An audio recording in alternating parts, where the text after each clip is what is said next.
আসসালামু আলাইকুম ওয়া রাহমাতুল্লাহি ওয়া বারাকাতুহু। আলহামদুলিল্লাহি রাব্বিল আলামিন ওয়াসসালাতু ওয়াসসালামু আলা সাইয়্যিদিল আমবিয়া ওয়াল মুরসালিন ওয়া আলা আলিহি ওয়া সাহবিহিল মায়ামিন ওয়া বাদ। দর্শক মণ্ডলী, সুন্দর এই সময়ে বিশ্বের যে প্রান্ত থেকে আপনাদের সকলের প্রিয় চ্যানেল দেশ টিভির পর্দায় আমাদের সাথে যুক্ত হয়েছেন, সকলকে আন্তরিক মোবারকবাদ, প্রীতি এবং শুভেচ্ছা জানিয়ে শুরু করছি জনপ্রিয় ইসলামিক শো ইসলামী জীবন ও জিজ্ঞাসা। সাথে আছি আমি মুফতি আল আমিন খান।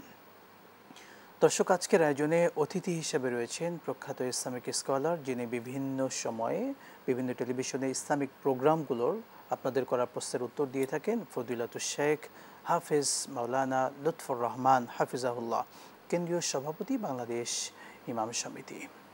আসসালামু আলাইকুম ওয়া রাহমাতুল্লাহি ওয়া বারাকাতুহু। ওয়ালাইকুম আসসালাম ওয়া রাহমাতুল্লাহ। শেখ ভালো আছেন? আলহামদুলিল্লাহ রাব্বিল আলামিন, ভালো আছি। আপনি কেমন আছেন? আলহামদুলিল্লাহ, আপনাকে আন্তরিক অভিনন্দন জানাচ্ছি আমাদের আজকের আয়োজনে। দর্শক মণ্ডলী, আমাদের এই সুন্দর আয়োজনে জীবন ঘনিষ্ঠ যে কোনো বিষয় জানতে চাইলে দেশ TV Islamic show Facebook page কিংবা ইউটিউবে গিয়ে কমেন্ট বক্সে প্রশ্নগুলো রাখতে পারেন। ইনশাআল্লাহ তাআলা সেই প্রশ্নগুলোর আমরা উত্তর নেওয়ার চেষ্টা করব। আজকে কথা বলতে চাই একজন আদর্শবান নেতার কী কী কোয়ালিটি, গুণাগুণ থাকা একান্ত জরুরি ইসলামকে শিক্ষা দিয়েছে। আমরা এই পৃথিবীতে আদর্শবান মডেল নেতা হিসেবে যাকে পেয়েছিলাম তিনি ছিলেন বিশ্বনবী প্রিয় মুহাম্মদ সাল্লাল্লাহু আলাইহি ওয়াসাল্লাম, যার জীবনের প্রত্যেকটি দিক আমাদের জন্য অনুসরণীয়, অনুকরণীয় এবং বিশ্ববাসীর জন্য সেটি অনুকরণীয়, অনুসরণীয়। তিনি একজন নেতা হিসেবে এবং আদর্শবান নেতা হিসেবে কিভাবে সে সময় প্রত্যেকটি মানুষের সাথে অমুসলিম মুসলিম সকল মানুষের মন জয় করেছিলেন, আমরা যদি তার জীবনী থেকে সংক্ষেপে কিছু বিষয় শুনি, আশা করি আমরা উপকৃত হব। শেখ, আমাদের আজকের যে মূল টপিক, একজন আদর্শবান নেতার কী কী গুণাগুণ থাকা একান্ত জরুরি, কোরআন সুন্নাহর আলোকে জানাবেন। বিসমিল্লাহির রহমানির রহিম, নাহমাদুহু ওয়া নুসাল্লি আলা রাসূলিল কারীম, আম্মা বাদ। প্রথমত হচ্ছে একজন মুসলমান যিনি, তার বেশ কিছু গুণাবলী থাকতে হবে। কোরআনুল কারীমের বিভিন্ন জায়গায় সূরা মুমিন, সূরা তাওবা সহ বিভিন্ন জায়গায় এগুলি উল্লেখ রয়েছে। তারপরে সূরা আহজাবের মধ্যেও রয়েছে।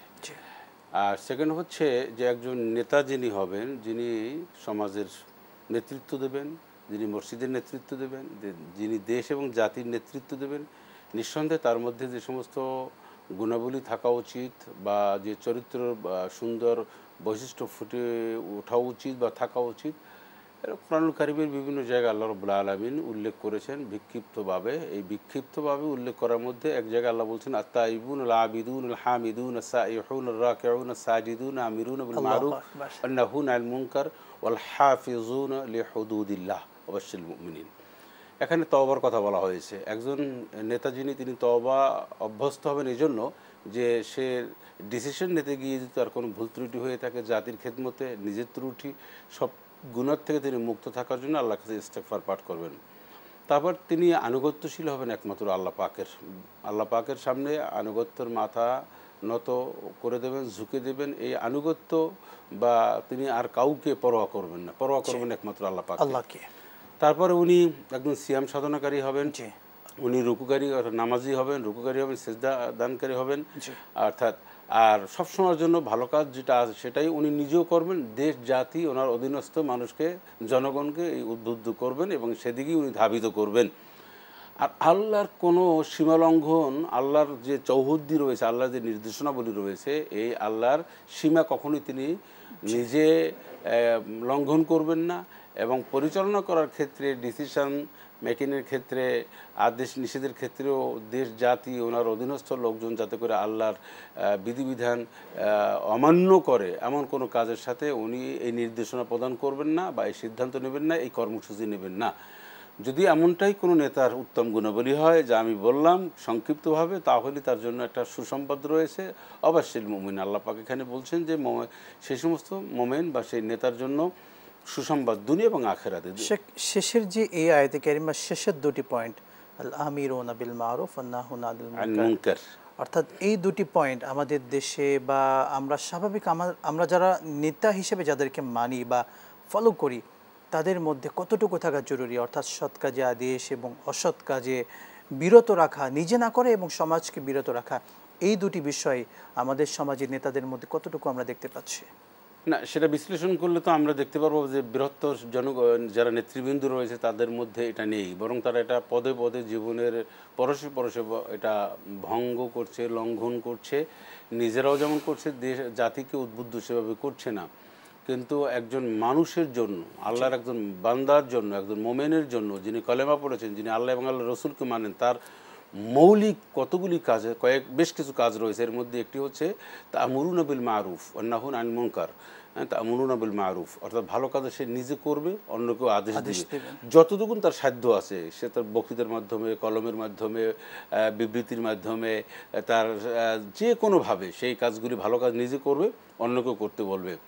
আর ওয়া নাহউনা আনিল মুনকার বা ওয়ানাহি আনিল মুনকার এর অর্থ হচ্ছে সকল অশ্লীলতা, বেহাপনা, দেশদ্রোহী, ইসলামদ্রোহী বা মানুষের কষ্ট হয়, মানুষের ক্ষতি সাধন হয়, দেশ জাতি সম্পদ নষ্ট হয়, এইসব গর্হিত কাজ থেকে নিজে যেমন বিরত থাকবে, নিজেকে নিজে যেমন দূরে রাখবে, তার অধীনস্থ দল, গোষ্ঠী, জাতি, কর্মী, তারপরে তার যারা রয়েছে, তার যতটুকুন ফোকাসিং দিতে পারে, যতটুকুন তার হাত রয়েছে, ততটুকুন পর্যন্ত তার হাত প্রসারিত করে দেবে, প্রশস্ত করবে, কোনোভাবে হতে দেবে না। এটি হচ্ছে তার কাজ।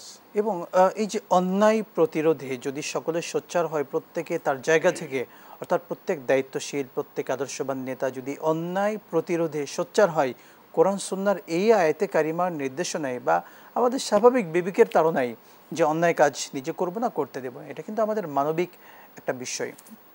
তাহলে কিন্তু সমাজের মধ্যে আমরা অন্যায় দেখতে পাই না।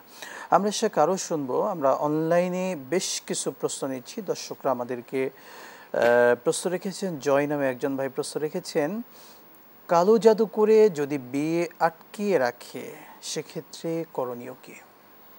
সমাজে এটা ব্যাপকভাবে আমরা লক্ষ্য করি। জি। কারণ হচ্ছে অনেকে এই বর্তমান যুগে, আপডেট যুগে অথবা টেকনোলজির যুগে অনেকে এটা বিশ্বাস করেন। এই মডার্ন যুগে আসলে এমন ব্যবস্থা রয়েছে, অনেক ছেলের দিকেও রয়েছে, মেয়ের দিকেও রয়েছে। আমরা সমাজে অনেক দেখতে পাই যে অনেক মেয়েরা পড়াশোনা করছে, দেখতে ভালো, সব কিছু ভালো, বিবাহ হচ্ছে না। ছেলেদের ক্ষেত্রেও ঠিক তাই। এটা করা সম্ভব। কালো জাদু অথবা কুফরি কালাম দিয়ে এগুলি আটকিয়ে রাখা খুবই সহজ একটি বিষয়। যারা এইটা রিসার্চ করেন বা চর্চা করেন, এটা এক নম্বর হচ্ছে গুনাহের কাজ, কবিরা গুনাহ। এটার এই গুনার পরিমাপ আমি বলতে পারবো না, কারণ এটার পরিমাপটা এত বেশি যে ঈমান বিধ্বংসীকারী। না, এটা তো ঈমান বিধ্বংসী তো অবশ্যই, এবং জাহান্নামে যাওয়ার জন্য এই একটা কারণই যথেষ্ট, যদি সেই ব্যক্তি মুমিন বা মুসলমানের হয়ে থাকে। তবে এই কাজটা কিন্তু অমুসলিমদের মধ্যেও খুব বেশি দেখা যায়, এবং এই কাজ যারা চর্চা করেন, কালো জাদু, ব্ল্যাক যারা ম্যাজিক করেন, তারা ম্যাক্সিমাম মুসলমানও হয়, কিছু নামী মুসলমান, আর একটা হচ্ছে অমুসলিমরা হয়, বিভিন্ন গোষ্ঠী হয়, চাকমারা হয়। আচ্ছা, এইটা করার জন্য এটা একটা কঠিন কাজ। এই কাজটা কঠিন, তবে এই কাজ যারা এক্সপার্ট রয়েছে, সমাজে অনেক প্রতারক রয়েছে, তাদের কাছে না গিয়ে এক্সপার্টের কাছে, আল্লাহওয়ালা প্রকৃত মানুষদের কাছে গেলে আমল আখলাক বা বেশ কিছু তাকে নিয়ম তদবির দিবেন, এতে আশা করা যায় ইনশাল্লাহ করবেন। আর নিজে আল্লাহর কাছে বলবেন, সূরা ফালাক নাস পড়বেন এবং আল্লাহর কাছেই সবসময়ের জন্য বলবেন, আল্লাহু আলা কুল্লি শাইইন কদির, এ সব কিছুর উপরে আমার আল্লাহ খুব শক্তিশালী, ক্ষমতাবান। অথবা আল্লাহ তছনছ করে দেবেন এগুলি, যদি আমরা আল্লাহর উপরে একই বা বিশ্বাস রাখি ইনশাআল্লাহ। অনেক ধন্যবাদ। বিশ্বনাথ সিলেট থেকে জানতে চেয়েছেন, আব্দুল হান্নান, পরিবারে নিয়মিত বিপদ লেগেই থাকে, এখন করণীয় কি? কি করলে আল্লাহ তাআলা এই বিপদ থেকে উদ্ধার করবেন? বিপদ বালা মুসিবত আল্লাহ রাব্বুল আলামিন দেন। আল্লাযিনা ইযা আসাবাতুহুম মুসিবাতুন ক্বালু ইন্না লিল্লাহি ওয়া ইন্না ইলাইহি রাজিউন। বিপদ বালা মুসিবত দেন, মানুষের কারণেও দেন, আল্লাহও পরীক্ষা করেন। ঘরে কোরআন তেলাওয়াত করতে হবে, সবাই যদি ইসলামিক দিক নির্দেশনা মেনে নেন তাহলে হবে। আর একটা হচ্ছে সবসময়ের জন্য সবাই ইন্না লিল্লাহি ওয়া ইন্না ইলাইহি রাজিউন পড়বে, লা হাওলা ওয়ালা কুওয়াতা ইল্লা বিল্লাহ পড়বেন। একই সাথে দুরূদ শরীফ পড়লে রহমত নাজিল হয়, আল্লাহ বারাকা দেন। এই আমলগুলি সবাই মিলে করলে ইনশাল্লাহ খুব দ্রুত এটা কেটে যাবেন। আর একটা হচ্ছে বিপদ বালা মুসিবত থেকে উদ্ধারের জন্য যে আমলগুলি আমরা করি, সেটা হচ্ছে লা ইলাহা ইল্লা আনতা সুবহানাকা ইন্নী কুনতু মিনাজ জালিমিন। এটা আল্লাহ পাক এই আমলগুলি করলে ইনশাল্লাহ বিপদ বালা মুসিবত থেকে আল্লাহ দয়া করে উদ্ধার করবেন। আরেকটা আমলের কথা আমি ছোট্ট করে বলি। রাসূলুল্লাহ সাল্লাল্লাহু আলাইহি ওয়াসাল্লাম এক ব্যক্তিকে দেখলেন খুব জীর্ণ শীর্ণ, তা তারা জিজ্ঞাসা করলেন যে তোমার এই অবস্থা কেন? বললেন ইয়া রাসূলুল্লাহ, আমার শারীরিক রোগ, মানসিক রোগ, আমি অর্থনৈতিকভাবে খুব বিধ্বস্ত অবস্থায় আছি। তখন রাসূলুল্লাহ সাল্লাল্লাহু আলাইহি ওয়াসাল্লাম বলেন তোমাকে একটা আমল দিই। তা নবী তাকে একটা আমল দিলেন, সেটা কি? ওয়াতাওয়াক্কাল আল হাইয়্যিল্লাযী লা ইয়ামুত আলহামদুলিল্লাহিল্লাযী লাম ইয়াত্তাখিয ওয়ালাদান। এই দুইটি আয়াত দুই জায়গা থেকে বললেন, এটা উনি আমল করতে লাগলেন। কিছুদিন পরে লোকটাকে আবার দেখা হলো, খুব হৃষ্টপুষ্ট এবং খুব প্রফুল্ল তার মেজাজে। নবীজি জিজ্ঞেস করলেন তোমাকে না কিছুদিন আগে দেখলাম খুব জীর্ণশীর্ণ, শারীরিক মানসিকভাবে তুমি বিধ্বস্ত, এখন তুমি খুব একেবারে খুব অন্যরকম তোমার মধ্যে সুস্থ আছো, ফুরফুরে মেজাজে। বললেন ইয়া রাসূলুল্লাহ, আপনি যে আমাকে আমল দিয়েছিলেন যে ওয়াতাওয়াক্কাল আল হাইয়্যিল্লাযী লা ইয়ামুত আলহামদুলিল্লাহিল্লাযী লাম ইয়াত্তাখিয ওয়ালাদান, এই আমি আমলটা সবসময় জন্য পড়তাম। আল্লাহ আমাকে সুস্থও করেছেন এবং আল্লাহ দয়া করে আমাকে অর্থনৈতিক দিক থেকেও ভালো করে দিয়েছেন। সত্যি কোরআন সুন্নাহয় তো এগুলো অসংখ্য জায়গা আছে যেগুলো পড়লে আমল করলে। এই মারিফুল কোরআনে এই হিস্টরিটা মানে হাদিসটি বর্ণনা করা। অনেক অনেক শুকরিয়া শেখ। সম্প্রতি দেখেছি কেউ যদি তার স্ত্রীকে বলে, কোনো স্বামী তার স্ত্রীকে বললেন তুমি আমার মায়ের মতো, আমরা জানি এই কথা বলার দ্বারা ইসলামী শরিয়ায় এটা জিহার কার্যকর হয়। সত্যিকার অর্থে তুমি আমার মায়ের মতো এই কথা কোনো স্বামী যদি তার স্ত্রীকে বলে, ইসলামী শরীয়তে জিহার কার্যকর হবে কিনা?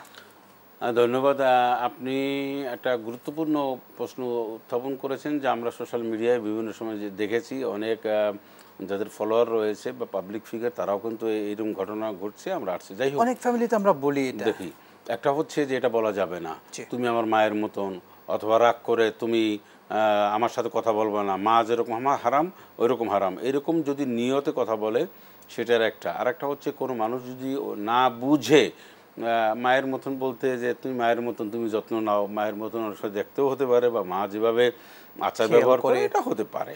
তো যেটাই হোক না কেন, এই ব্যাপারে স্পষ্ট একটা সূরা নাজিল হয়েছে, কোরআনুল কারীমের সূরা 58, সূরা মুজাদালা। সেখানে কদ সামি আল্লাহু কাওলাল্লাতী তুজাদিলুকা, আয়েশা সিদ্দিকা রাদিয়াল্লাহু তাআলা আনহা থেকে একটা হাদিস, সেটি হাদিসটি হচ্ছে বুখারী, ইবনে মাজাহ সহ বিভিন্ন হাদিস শরীফের মধ্যে এসেছে। হযরত খাওলা বিন সালালা রাদিয়াল্লাহু তাআলা আনহা তিনি রাসূল আকরাম সাল্লাল্লাহু আলাইহি ওয়াসাল্লামের কাছে এসে বললেন, ইয়া রাসূলুল্লাহ, আমার স্বামী আমাকে রাগ করে এটা বলেছেন, আনতা আলাইয়া কাযাহরি উম্মি, তুমি আমার মায়ের পৃষ্ঠদেশের মতন বা মায়ের মতন। তো ওই সময় তালাক হয়ে যেত এই কথা বললে। এই সমাজে সেটা প্রভাব ছিল বা সেটা সিদ্ধান্ত ছিল। তো বললেন, ইয়া রাসূলুল্লাহ, আমার ছেলে মেয়ে রয়েছে, আমি বৃদ্ধ হয়েছি, অনেক ঘটনা লম্বা, কী করা যায়? তখন আল্লাহ রাব্বুল আলামিন রাসূলুল্লাহ কিছু সময় চুপ ছিলেন। তারপরে এই সূরাটি নাজিল হয়েছে 28 নম্বর পারা প্রথম যে সূরা, সূরা মুজাদালা, যে কদ সামি আল্লাহু কাওলাল্লাতী তুজাদিলুকা ফি যাওজিহা ওয়া তাস্তাগফিরুল্লাহ। হে নবী, আপনার আল্লাহ শুনছেন যে মহিলা বদানুবাদ করেছে, আপনার কাছে যে বিচার দিয়েছেন এটা শুনছে। তাহলে এটা কি?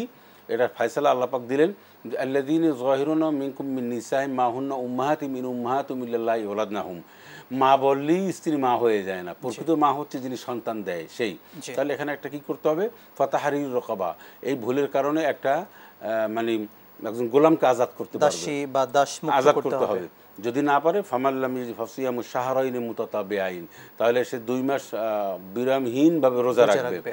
আর তাও না পারে তো 60 জন মিসকিন খাওয়াবে, একথাও বলা হয়েছে। ফামাল্লাম ইয়াজিদ ফাসিয়ামু শাহরাইনি মুতাতাবিআইন, তো এই আয়াতের মধ্যে পরিষ্কার করে বলা হয়েছে। তো 60 রোজা রাখবে, অথবা তাদেরকে এটা হলো কাফারা, আমরা বলতে পারি কাফারা দিতে হবে। একটু ফিনিশিং আমরা এভাবে বলতে পারি, আসলে সত্যিকার অর্থে কোনো স্বামী যদি তার স্ত্রীকে এই নিয়াতে বলে যে তুমি আমার মায়ের পিঠের মতো, তোমার পিঠ কিংবা পেট বা এমন কোনো জায়গা কথা বললো যেটা হারাম, তাহলে এক্ষেত্রে জিহার কার্যকর হবে, এমনকি আপনার উপর কাফারা আবশ্যক হয়ে যাবে। কিন্তু যদি মায়ের আচরণের কথা বলে, যে আমার মা যেভাবে আমাকে কেয়ার করতেন, ভালোবাসতেন, আমার স্ত্রীও আমাকে এমনভাবে কেয়ার করেন, যদি এই নিয়াতে বলেন, সেক্ষেত্রে জিহার কার্যকর হবে না। এই জন্য এমন টাইপের কথা আমরা না বলাটা সবচেয়ে কিন্তু ভালো পরিবারে। যে দর্শক মণ্ডলী দেখছিলেন দেশ টিভির জনপ্রিয় ইসলামিক শো ইসলামী জীবন ও জিজ্ঞাসা, নিচ্ছে পর্যায়ে ছোট্ট বিরতি, সঙ্গেই থাকুন, ফিরছি ইনশাআল্লাহ।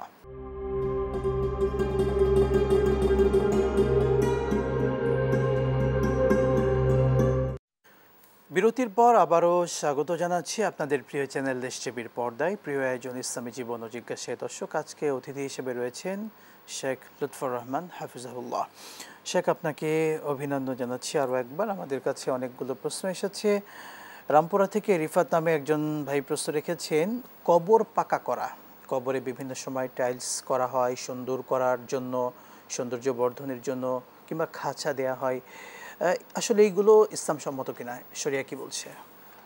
কোরআনুল কারীমের মধ্যে আল্লাহ পাক বলেছেন, মিনহা খালাকনাকুম ওয়া ফিহা নুঈদুকুম ওয়া মিনহা নুখরিজুকুম তারাতান উখরা। আমি মাটি দিয়ে তোমাদেরকে সৃষ্টি করেছি, আবার মাটিতেই নিয়ে যাবো, ওখান থেকেই তোমাদেরকে আবার উঠানো হবে। জি, হাদিস শরীফের মধ্যে স্পষ্টভাবে এভাবে বর্ণনা করা হয়েছে, কোনো কবর পাকা করা এটা জায়েজ নেই, গম্বুজ বানানো জায়েজ নেই।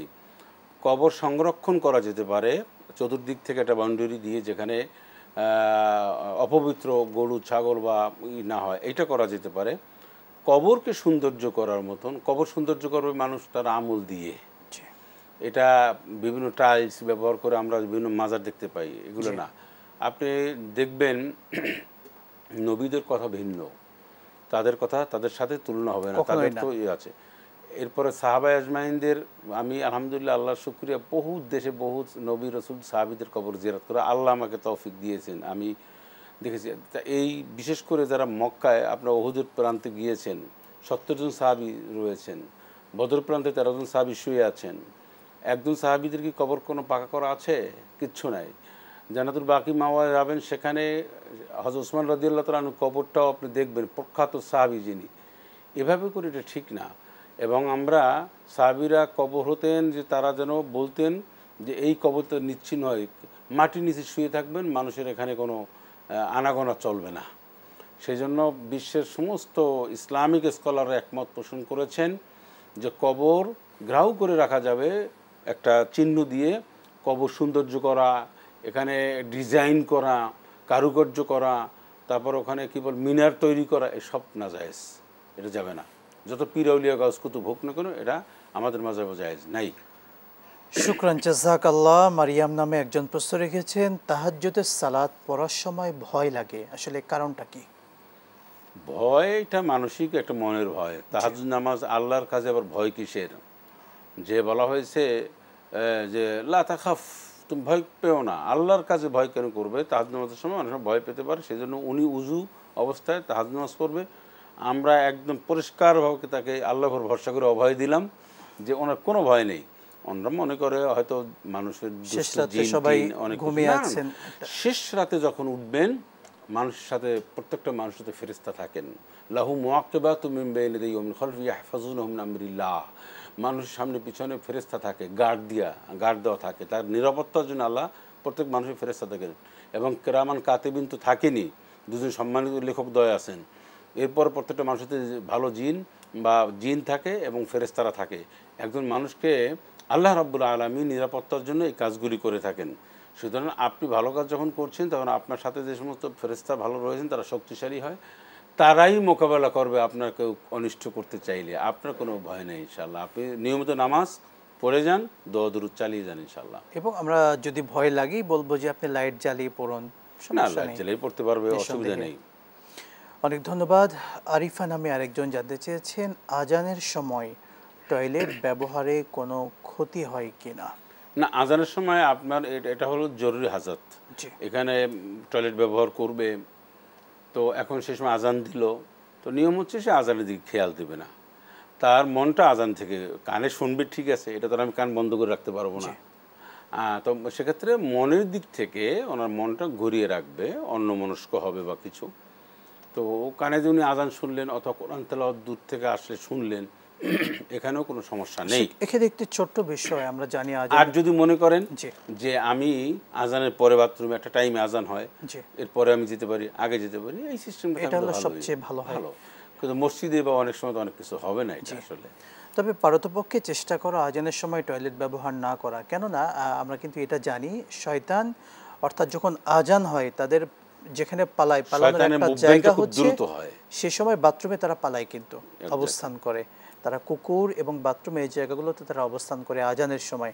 সুতরাং সে সময় টয়লেটটা ব্যবহার না করাটা সবচেয়ে সুন্দর। সেজন্য আজান দেওয়ার সময় আপনি দেখবেন যে কুকুর অনেক জোরে আওয়াজ দেয়, এবং কুকুর অনেক সময় ছটফট করে এবং তার সে কান টান বা অন্য খাড়া করে, এটা হলো একটা। আরেকটা হচ্ছে যে শয়তান, বিশেষ করে দুষ্ট জিন যারা রয়েছে, তারা আজানের শব্দ শুনলে আল্লাহু আকবার ধ্বনিটা ওয়ালিতুকাব্বিরুল্লাহ আলামা হাদাকুম, যে আল্লাহর যে ধ্বনি এইটা সমস্ত বাতিল শক্তি, জিন, শয়তান, মানুষ, শয়তান সবাই ভয় পায়, ভয় পায়। এই জন্য আল্লাহু আকবার। তো জিনেরা এটা আল্লাহর নাম নিলে এবং আল্লাহর রসুলের নাম যখন নেওয়া হয়, সেজন্য মোহাম্মদ রসুল্লাহ, তখন এটা তারা ভয় পায়, দিক বিদিক হয়ে ছোটাছুটি করে, তারা বাথরুমে পালায়, জঙ্গলে যায়। তো এই সময় একটু সেফলি থাকাটা প্রত্যেকটা মানুষের জন্য জরুরি। শুকরান জাযাকাল্লাহ। শেখ, আমরা আরেকটি প্রশ্ন নিচ্ছি।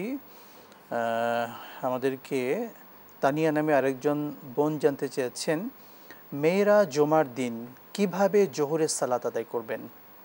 কোরআনুল কারীমের মধ্যে আল্লাহ পাক বলেছেন, ইয়া আইয়ুহাল্লাযীনা আমানু ইযা নুদিয়া লিস-সালাতি মিন ইয়াউমিল জুমআহ ফাসাউ ইলা যিকরিল্লাহি ওয়া যারুল বাই'। এই আয়াতের মধ্যে আল্লাহ পাক বলেছেন মোমেনদেরকে, মোমেন নারী পুরুষ সকলকেই আল্লাহ বলেছেন, তাও বিশেষ করে মোমেনদের, পুরুষদের জন্য এটা ফার্স্ট প্রায়োরিটি। সেকেন্ড হচ্ছে নারীরাও জুমার সালাত আদায় করতে যাবে, এটাই হচ্ছে নিয়ম। যদি এই ব্যবস্থাপনা অ্যারেঞ্জমেন্ট এবং পরিবেশে না করে তাহলে যাবে না, ওনারা যেতে পুরুষদের মতন ফরজ না। তাদেরকে একটু আল্লাহ রাব্বুল আলামিন মানে একটু রুখসাত দিয়েছেন। রুখসাত দেওয়ার কারণ হচ্ছে তারা বিভিন্ন সাংসারিক, শারীরিক, মানসিক অনেক কাজে থাকবে, এই জন্য আল্লাহ রাব্বুল আলামিন তাদেরকে একটু ভাবটা একটু সহজ করে দিয়েছেন। এর অর্থ এই না যে মাফ করেই দিয়েছেন, যাওয়াটাই তাদের উত্তম। আচ্ছা, যদি কেউ না যেতে পারে তাহলে তারা জোহর ওয়াক্ত হলেই তারা তাদের মতন করে জোহরের সালাত আদায় করে নেবেন। 4 রাকাত সুন্নাত, 4 রাকাত ফরজ, 2 রাকাত সুন্নাহ, এভাবে আমরা আদায় করে নেবেন পুরুষদের যেভাবে পড়ে। আপনাকে অনেক ধন্যবাদ শেখ, খুবই গুরুত্বপূর্ণ সময়টুকু দিয়েছেন। ধন্যবাদ আপনাকে, ধন্যবাদ দেশ টিভিকে। প্রিয় দর্শক মণ্ডলী, আজকের মতো আমরা বিদায় নিচ্ছি। দেখা হবে আবারও, সঙ্গেই থাকুন প্রিয় চ্যানেলের প্রিয় অনুষ্ঠানের। আসসালামু আলাইকুম ওয়া রাহমাতুল্লাহ।